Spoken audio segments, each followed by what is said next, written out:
So in this section, I'm going to be talking about WordPress and its benefits. So WordPress is a free-to-use open source content management system that powers over 40% of websites on the internet. It is a popular choice for building websites because of its ease of use, flexibility, and customizability.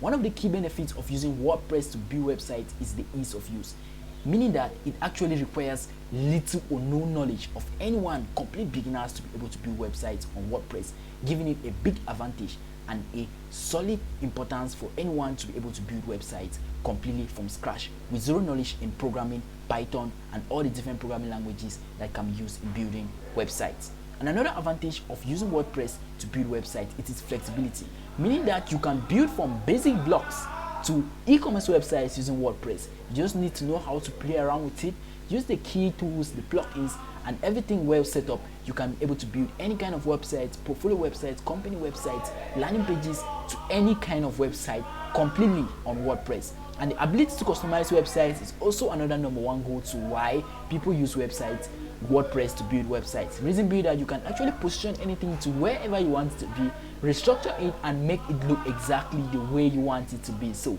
in the next section, I'm going to walk you through getting into the dashboard and show you how you can actually use the Elementor page builder to build websites on WordPress. So let's get in and see more.